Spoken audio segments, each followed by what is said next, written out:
Good evening, students, researchers, faculty members, friends, and others.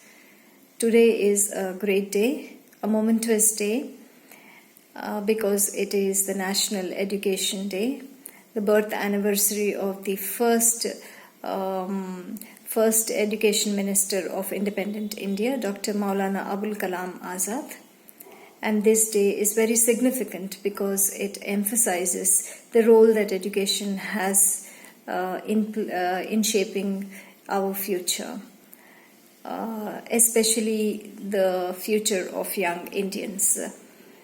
And I appreciate and applaud the efforts by Team Science Shore in celebrating this particular year. I would also like to thank them for giving me this wonderful opportunity to share my ideas and thoughts. I would in particular like to thank Dr. Srikala Ganapati, the founding editor, and also Sri Pradha Venkatramanan, the managing editor of Team Science Shore, for their painstaking efforts in taking Science Shore to great heights and making it a great success. Today I would like to talk about science in terms of innovation and ingenuity. Science is very, very old as the civilization. With civilization it has evolved. Science of the olden days was more about survival, whereas the science in recent times is more about sustainability. In fact, today, when we talk about sustainability, when we say sustainability, it actually reflects upon the quality of life that we are leading. Since I am a food scientist, my orientation is more towards food and its various parameters. Right from the stage it has been produced, it has been preserved, it has been packaged, stored, and of course the nutritive value also has a greater role to play. And the best example would be how science has evolved in this particular sector. In prehistoric times, man was gathering food, was a food gatherer, whereas now man relies more on packaged food. It could be due to time crunch or whatever reasons it is, but he relies on packaged foods. So it is here that science plays a greater role in bringing about innovation and ingenuity.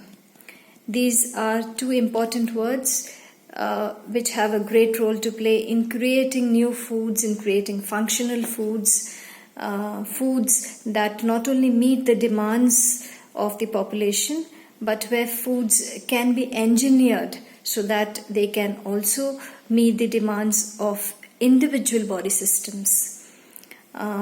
So ingenuity and innovation is an outstanding combination, and we are now at that crux of development where nutrigenomics is a new field of science which has long been come into existence in several parts of the world, whereas it is relatively new in India, where we can, maybe it is available only to certain privileged sections of the population. There are several case studies. They have successfully treated fatty liver with and also in some cases in like obesity, weight loss, weight management. These are all different areas in which progress has been made. And another very good example is the development of golden rice. This is a rice which is genetically engineered with beta carotene. The World Health Organization estimates that there is nearly 2 lakh to 5 lakh children every year they become blind in the developing world. And within 1 year of becoming blind, these children lose their sight completely. They nearly half of them actually die.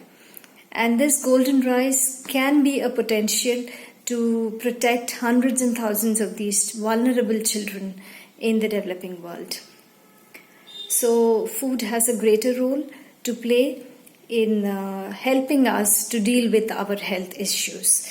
There is this Hippocratic saying, a familiar and a most popular Hippocratic saying, that let thy food be thy medicine.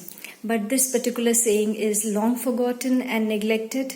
But maybe the pandemic is very beneficial, because it has convinced a number of people, millions of people, that food has indeed a very great role to play, and it is important for building our immunity, to deal with the various